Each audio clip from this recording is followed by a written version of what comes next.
तो dear student, अब हम बात करते हैं आपके नेक्स्ट एक्सरसाइज 4.3। ये आपके क्वाड्रेटिक इक्वेशन में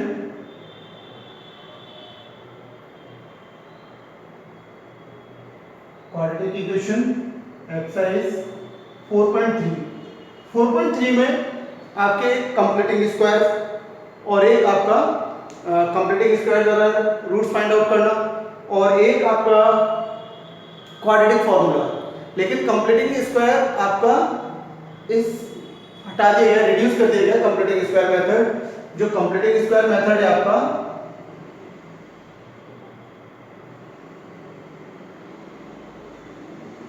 कंप्लीटिंग स्क्वायर मेथड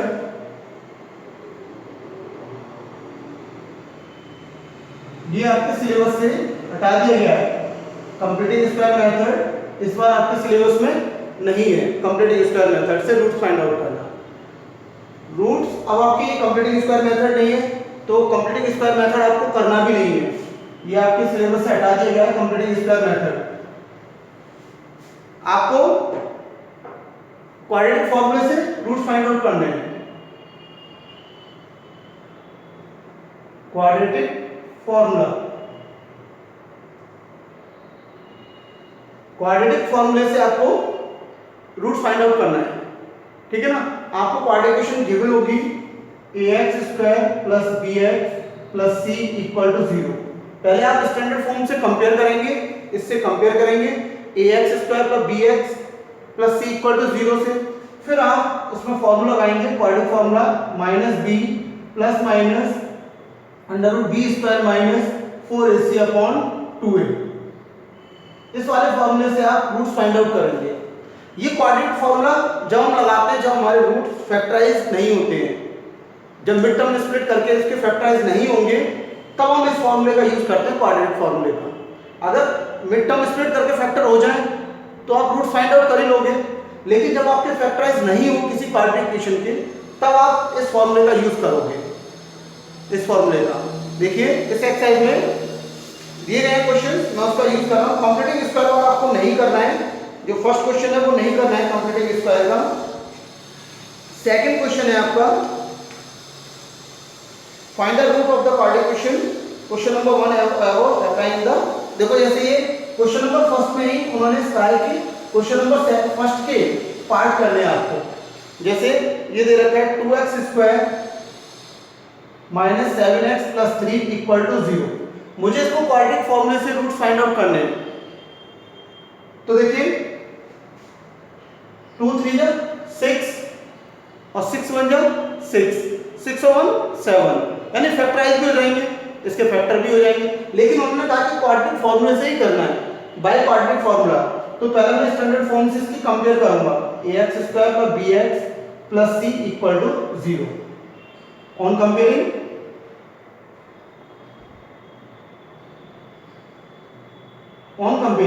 जब आप इसकी कंपेयरिंग करोगे तो a equal to 2, b equal to -7 and c equal to 3। इसके फैक्टराइज भी हो जाएंगे, लेकिन उन्होंने कहा कि आप क्वाड्रेटिक फॉर्मूला यूज करेंगे। Quadratic formula, this formula quadratic formula. Put करिए इसका वैल्यू x माइनस b हमारा -7 plus minus root b square -7 का स्क्वायर -4a और c आपका 3 अपॉन 2a। a कितना है 2, मैंने वैल्यू पुट कर दी इस फॉर्मूले में, क्वाड्रेटिक फॉर्मूले में। सॉल्व करते हैं इसको, कितना हो जाएगा 7 minus minus plus plus minus 7 का स्क्वायर 49, 4 2 जा 8 3 जा 24 अपॉन 4। कितना आएगा 7 प्लस माइनस 49 में से 24 जाएगा 25 अपॉन 4। अब taking positive and taking negative, taking positive sign तो x इक्वल टू प्लस का साइन लेंगे 7 प्लस, देखो 25 का रूट कितना हो जाएगा 5 अपॉन 4। 7 और 5 कितना होगा 12, 12 अपॉन 4, 4 3 जा 12, तो x इक्वल टू 3 आ जाएगा। एक रूट आपका ये आ गया। अब टेकिंग नेगेटिव, अब नेगेटिव साइन लेंगे, x equal to minus 7 minus 5 upon 4, 7 minus 5 2 upon 4, 2 2 जा 4, तो x इक्वल टू 1/। तो ये आपके रूट्स आ जाएंगे। इस तरीके से आप क्वाड्रेटिक फॉर्मूला लगा के आप सेकंड के जितने भी पार्ट्स हैं वो आप कर सकते हैं। सेकंड क्या क्वेश्चन नंबर फर्स्ट के ही जो पार्ट्स हैं वो आपको क्वेश्चन सेकंड में करने हैं, और वो भी क्वाड्रेटिक फॉर्मूला यूज करके। उन्होंने ये नहीं कहा कि फैक्टराइज करने हैं, क्वाड्रेटिक फॉर्मूले से आपको ये सारे करने हैं। क्वाड्रेटिक फॉर्मूला जिस तरीके से मैंने किया है, क्वाड्रेटिक फॉर्मूले का यूज, ये आपका बाय क्वाड्रेटिक फॉर्मूला यूजिंग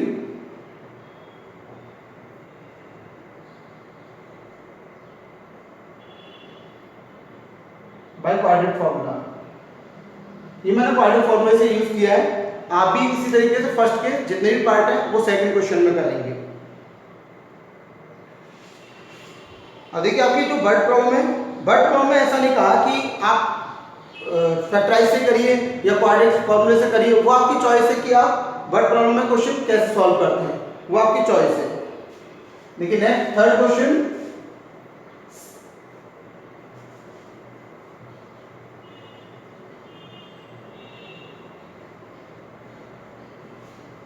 देखिए क्वेश्चन नंबर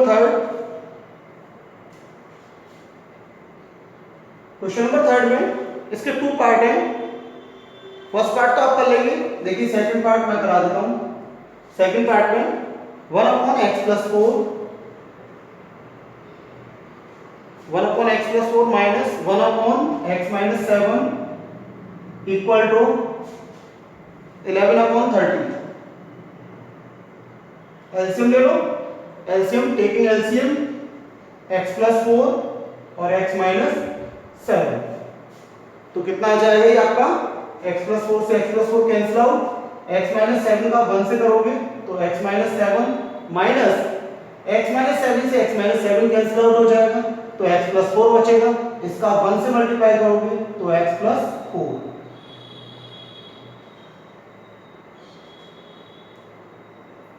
ब्रैकेट ओपन करो, माइनस x माइनस 4 मल्टीप्लाई करेंगे इसका, x का x से x स्क्वायर, x का 7 से करोगे माइनस 7x, 4 का x से करोगे 4x, और 4 7 जा 20।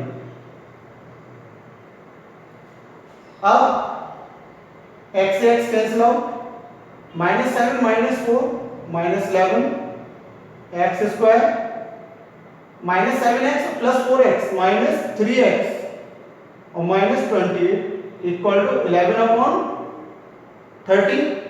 11 से 11 कैंसिल आउट, क्रॉस मल्टीप्लिकेशन, 30 का 1 से मल्टीप्लाई करोगे माइनस 30, तो ये x square minus 3x minus 28।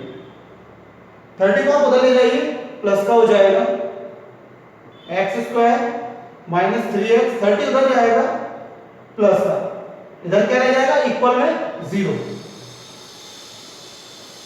30 में से 28 को सब्ट्रैक्ट करो, कितना बचा ये आपका प्लस का 2 इक्वल टू 3। अब चाहो क्वाड्रेटिक फॉर्मूला लगा लो, चाहे फैक्टराइज कर लो, वो आपकी चॉइस है।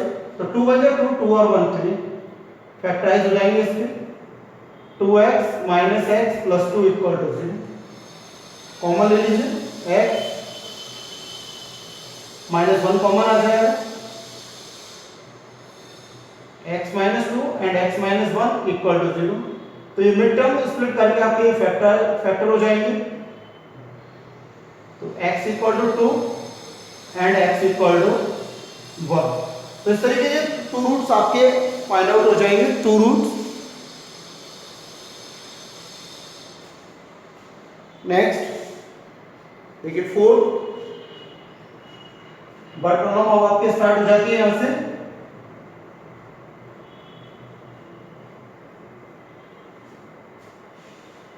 क्वेश्चन नंबर 4 में कह रहा था sum of the reciprocal of the रेहानेज in 3 years ago and 5 years from now is 1/3. The sum of the reciprocal of the rehan is 3 years ago and 5 years from now is 1/3. तो find is present age, तो let present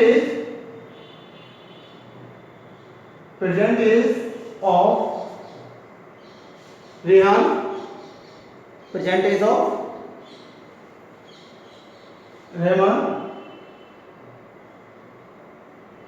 B x years. मैंने let कर ली कि present age of Rahman be x years. अब 3 years एगो 3 years एगो 3 साल पहले के लिए क्या करते हैं, सब्ट्रैक्ट करते हैं, माइनस करते हैं। 3 years एगो, तो एज ऑफ रहमान 3 साल पहले रहमान की एज ऑफ रहमान बी कितनी हो जाएगी, x माइनस 3 years। अब 5 years, इसका रेसिप्रोकल कितना होगा, रेसिप्रोकल हो जाएगा 1/x माइनस 3। एंड अब 5 years फ्रॉम नाउ, यानी अब से 5 साल बाद, आफ्टर 5 years आफ्टर, तो एज ऑफ रहमान बी क्या होगा, आफ्टर के लिए प्लस करते हैं, आफ्टर के लिए plus x plus 5, after hence इनके लिए प्लस करते हैं, तो रेसिप्रोकल कितना हो जाएगा, इसका भी रेसिप्रोकल 1/x प्लस 5। अब होता है सम ऑफ रेसिप्रोकल, इन दोनों का सम कितना होगा, according to the question 1/x minus 3 plus 1/x plus 5 equal to 1/3 हो जाती है। दोनों के रेसिप्रोकल का, दोनों की एज के रेसिप्रोकल का सम कितना हो जाता है, 1/3। एलसीएम ले लो, x माइनस 3 x प्लस 5, तो ये कितना हो जाएगा, x plus 5 plus x minus 3 equal to 1/3। तो कितना आएगा, 2x प्लस 2 अपॉन, इनका मल्टीप्लाई करेंगे आपस में, तो x स्क्वायर और कितना आ जाएगा, प्लस का 2x और ये minus 15 equal to 1/3। Cross multiplication कर दो, 3 का मल्टीप्लाई करने पर 6x plus 6 x square plus 2x minus 15। Transpose करो, 6x उधर जाएगा माइनस का, ये माइनस का और ये प्लस का, कितना रह जाएगा 4x, 6 उधर जाएगा माइनस का और 15 और 6 कितना हो जाएगा 21 इक्वल टू, इधर क्या रह जाएगा 0। अब इसका फैक्टर कर लेंगे, 7 3 का 21, फैक्टर करके इसको सॉल्व कर देंगे, x स्क्वायर माइनस 4x, 7 3 का 21, 7 माइनस 3, मिड टर्म स्प्लिट करके आप फैक्टर कर दीजिए, तो x square minus 7x plus 3x, तो x common, x minus 7 plus 3 common, x minus 7, तो x minus 7 and x plus 3 equal to 0, दोनों को सेपरेट 0 के इक्वल, तो x equal to minus 3 and x equal to 7। तो ये तो not possible, age कभी माइनस में नहीं होती, तो प्रेजेंट एज ऑफ रहमान कितनी आ गई, 7 years। तो प्रेजेंट एज ऑफ रहमान भी 7 years। नेक्स्ट देखिए जरा, 5th क्वेश्चन,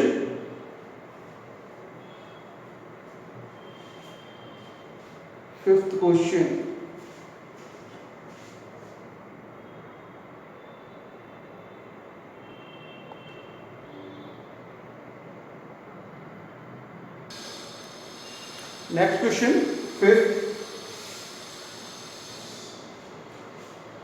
5th क्वेश्चन में, in a class test the sum of Shefali marks in mathematics and English is 30. Had she got 2 marks more in mathematics and 3 marks less in English, the product of their marks would have been 210. तो find their marks in 2 subjects. तो मैंने let कर ली, let Saif Ali got marks in English. Saif Ali got marks in English be x. Saif Ali ने कितने marks English में get किए? X. तो marks in mathematics, marks in Saif Ali got marks in mathematics, the maths में उसके कितने मार्क्स आए? Saif Ali got marks in maths कितना था? दोनों का टोटल 30, तो कितना हो जाएगा? 30 माइनस एक्स। मैथ्स में उसके कितने? 30 माइनस एक्स। अब उन्होंने कहा कि had she got 2 marks more in mathematics according to the question, according to the question. Maths में उसके 2 मार्क्स ज्यादा हैं +2, मैथ्स में उसके 2 मार्क्स ज्यादा हैं और 3 मार्क्स लेस इन इंग्लिश, और इंग्लिश में 3 मार्क्स कम है। मैथ्स में 2 मार्क्स ज्यादा है और इंग्लिश में 3 मार्क्स कम है, तो उनका product, the product of their marks, उनके प्रोडक्ट, उन दोनों के मार्क्स का प्रोडक्ट कितना है? 210। तो देखो 2 मैंने क्यों प्लस किया? क्योंकि मैथ्स में उसके 2 मार्क्स ज्यादा हैं, उसने जो मार्क्स फाइंड आउट किए हैं, तो मैथ्स में उसके 2 मार्क्स ज्यादा हैं और इंग्लिश में उसके 3 मार्क्स कम हैं, और दोनों के मार्क्स का प्रोडक्ट 210 है। तो मल्टीप्लाई करिए, 3 + 2 कितना हो जाएगा? 32 माइनस एक्स, और x minus 3 equal to 210।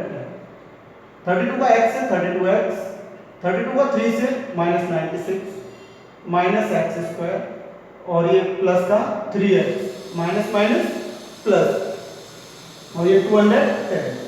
X square आप उधर ले जाइए, प्लस का हो जाएगा 32 और 3 35 आप उधर ले जाइए, माइनस का हो जाएगा 35x।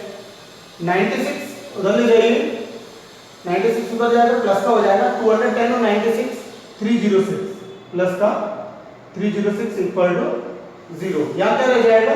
0। लेफ्ट हैंड साइड में क्या रह जाएगा? 0। अब इसके फैक्टर करिए 306 के ऐसे फैक्टर करिए कि मल्टीप्लाई करने पर 306 आए और प्लस से माइनस करने पर 35।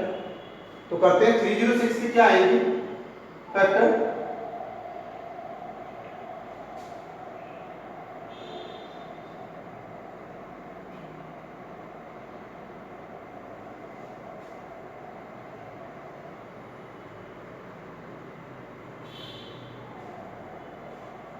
18 और 17, 18 and 17, x square minus 18x minus 17x plus 306 equal to 0। Mid term split करके फैक्टर कर रहे हैं, कॉमन ले लीजिए x माइनस 18 माइनस 17, तो x माइनस 18 इक्वल टू 0। अब x minus 18 x minus 17 equal to 0, separate कर लीजिए, तो x इक्वल टू 18 और x equal to 17।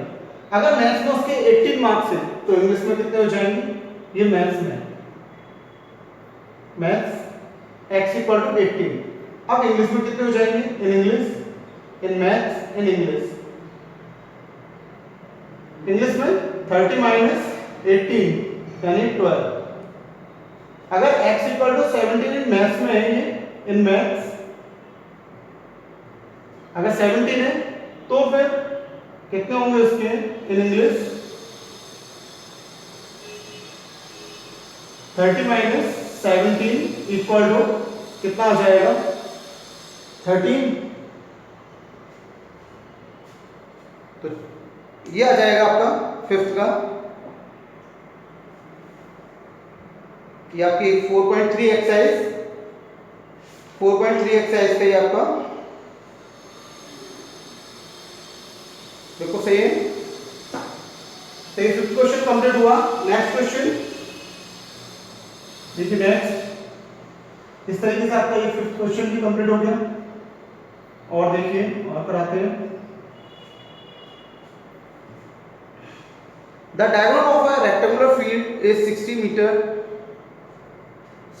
more than the shorter side. If the longer side is 30 meter more than the shorter side, find the side of the field. 6 question में हमें let करना होगा. Let shorter side be x metre. मैंने shorter side को let कर दिया, तो diagonal जो इसका डायगोनल है, diagonal of rectangle, shorter side of rectangle, shorter side of rectangle be x metre, और diagonal of rectangle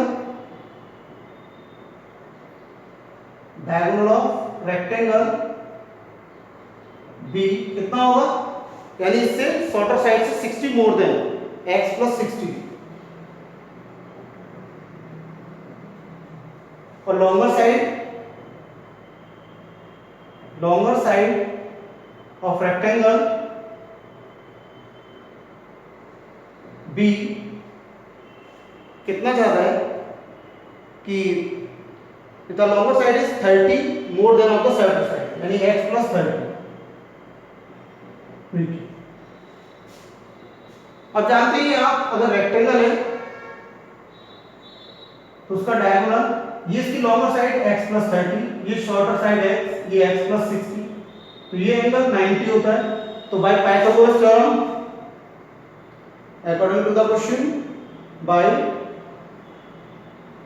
Pythagoras theorem, तो पाइथागोरस थ्योरम से क्या हो जाएगा, diagonal square equal to shorter side square plus longer side square. Right angle triangle, hypotenuse square, perpendicular square plus base square, bracket open करिए, a square plus b square plus 2ab, यहां भी a square plus b square और plus 2ab. x square से x square cancel out हो जाएगा, ये x square as it is रहेगा आपका, 120 इधर जाएगा माइनस का हो जाएगा, और 60 प्लस का है तो 120 इधर जाएगा सब्ट्रैक्ट हो जाएगा, यानी माइनस का 60x, और ये प्लस का आप उधर ले जाएंगे माइनस का हो जाएगा, और 900 प्लस का है तो कितना रह जाएगा, माइनस 2700. ये क्वेश्चन फैक्टर कर लीजिए, फैक्टर तो आप कर सकते हैं 90 माइनस 30. इससे आगे आप करेंगे, मैं नहीं करूंगा, डू योरसेल्फ, इसको आप करेंगे कंप्लीट. आप इसके डायमेंशन निकालेंगे रेक्टेंगल की, शॉर्टर साइड लॉन्गर साइड आप फाइंड आउट करेंगे, डू योरसेल्फ, खुद करेंगे. नेक्स्ट क्वेश्चन देखिए, नेक्स्ट फैक्टराइज करने के बाद आप ही सॉल्व करेंगे. 7th क्वेश्चन देखिए, नेक्स्ट 7th क्वेश्चन नंबर 7 में, the difference of the squares of two number is 180. The square of the smaller number is 8 times the larger number. जो smaller number है वो larger number का कितना है, 8 times. The square of the smaller number is 8 times the longer number. तो find the two number.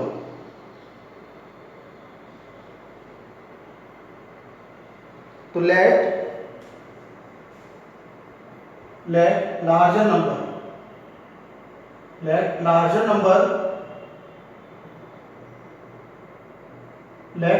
number be x. मैंने larger number कितना ले लिया, x, और स्मॉलर नंबर का स्क्वायर, यानी स्क्वायर ऑफ स्मॉलर नंबर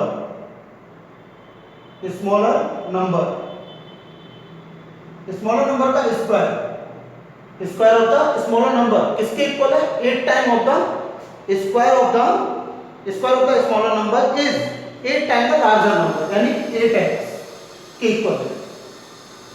अब उन्होंने कहा कि according to the question difference of the, देखिए difference according to the question. Difference यानी अगर आप लार्जर नंबर का स्क्वायर करेंगे तो वो और भी ग्रेटर होगा, तो इसलिए x square minus smaller number का स्क्वायर, ये तो लार्जर नंबर का स्क्वायर, यहां पर लिखेंगे लार्जर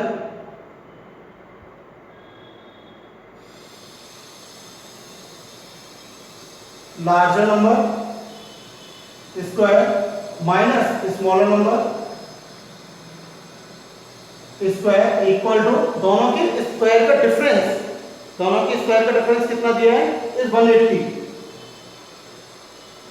तो लार्जर नंबर हमारा x है तो कितना हो जाएगा x स्क्वायर, और स्मॉलर नंबर का स्क्वायर कितना दिया है 8x इक्वल टू 180। 180 आप इधर ट्रांसपोज कर लो, माइनस का इक्वल टू से फैक्टराइज कर लीजिए, 18 10 जा 180, 18 माइनस 10, इसको भी आप ही सॉल्व करेंगे, डू योर सेल्फ, इसको भी आप ही करेंगे क्योंकि फैक्टर मैंने कर दी, इक्वेशन बना दी, सॉल्व आप करेंगे। अब देखिए 8 क्वेश्चन नंबर 8,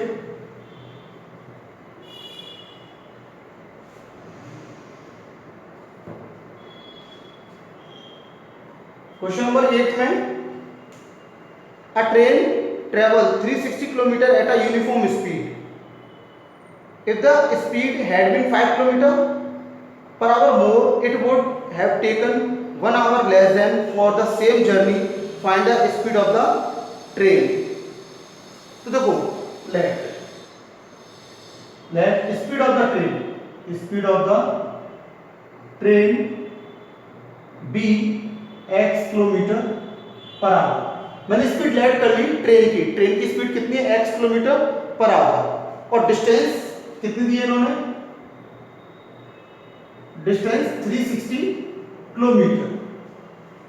तो टेकन टाइम, इसको टाइम कितना लग रहा है, taken time by train equal to, देखो स्पीड इक्वल टू क्या होता है, speed equal to distance upon time, और time equal to distance upon speed. तो हम क्या लिख रहे हैं, टेकन टाइम बाय ट्रेन, तो डिस्टेंस 360 अपॉन स्पीड कितनी है x, तो उसको इतने आवर लग रहे हैं, या taken time by train 360 upon x hour. अब अगर वो speed 5 kilometre per hour more कर देते हैं यानी ज्यादा कर देते हैं, तो new speed of train, new speed of train, new speed क्या हो जाती है x plus 5 kilometre per our.